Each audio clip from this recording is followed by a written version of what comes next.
Hello, അസ്സലാമു അലൈക്കും. എന്തൊക്കെയാ വിശേഷങ്ങൾ? എല്ലാവർക്കും സുഖമല്ലേ? നമ്മൾ സൗദി അറേബ്യയിലാണെങ്കിൽ നാട്ടിലെ ഒരുപാട് ഫുഡുകൾ നമ്മൾ മിസ് ചെയ്യുന്നവരായിരിക്കും കൂടുതലല്ലേ? അതേപോലെ ഞാനും അവിടുത്തെ അച്ചാറ്, ചമ്മന്തിപ്പൊടിയൊക്കെ ഒരുപാട് മിസ് ചെയ്യുന്നുണ്ടായിരുന്നു. അങ്ങനെ ഇപ്പോൾ ഞങ്ങളുടെ നാട്ടിലൊരു റിലേറ്റീവ്സ് ഞങ്ങളുടെ അടുത്തോട്ട് വന്നു. അപ്പോൾ ആൾ വന്നപ്പം കൊണ്ടുവന്നതാണ്. നാട്ടിൽ നിന്ന് ഞങ്ങൾക്ക് വേണ്ടി കൊടുത്തു വിട്ടതാണ് അച്ചാറ്, ചമ്മന്തിപ്പൊടി, പിന്നെ ഒരു ചക്ക 2 കൊടുത്തു വിട്ടു. അത് പഴുത്തില്ല, പച്ചയാണ്. അപ്പോൾ ഞങ്ങളത് കട്ട് ചെയ്തെല്ലാം വേവിക്കാനായിട്ട് റെഡിയാക്കുവാണ്. ഞങ്ങളെ ഹെൽപ്പ് ചെയ്യാൻ ഒരാളും കൂടെ ഉണ്ട്. അപ്പോൾ നമുക്ക് എന്തൊക്കെ ഐറ്റംസ് ആണെന്ന് നോക്കാം. മിച്ചറുണ്ട്, ചിപ്സ് ഉണ്ട്, ബിസ്ക്കറ്റ്, പിന്നെ ഹൽവ. നമ്മൾ ഏറ്റവും കൂടുതൽ മിസ് ചെയ്യുന്നത് ഹൽവയായിരിക്കും. കാരണം ഇവിടെ അങ്ങനെ കിട്ടാറില്ല. പിന്നെ വേറെ സ്ഥലത്തൊക്കെ കിട്ടുമോയെന്ന് എനിക്കറിയില്ല. മദീനത്ത് അങ്ങനെ കിട്ടാറില്ല. പിന്നെ അച്ചാറൊക്കെയാണ്. ഇത് ബീഫ് ഫ്രൈ ആണ്.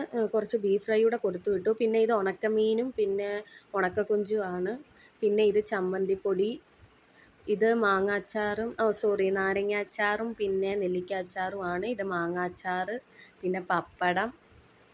ഇതൊക്കെയാണ് അവർ കൊടുത്തു വിട്ടത്. നല്ല അടിപൊളിയായിരുന്നു. ഞങ്ങൾ ടേസ്റ്റ് ചെയ്ത് നോക്കി. അപ്പോൾ നിങ്ങൾക്ക് ഇതേപോലെ നിങ്ങൾ സൗദി അറേബ്യയിലാണെങ്കിൽ ഏതൊക്കെ ഫുഡാണ് മിസ് ചെയ്യുന്നതെന്ന് കമൻറ്റ് ഇടണേ.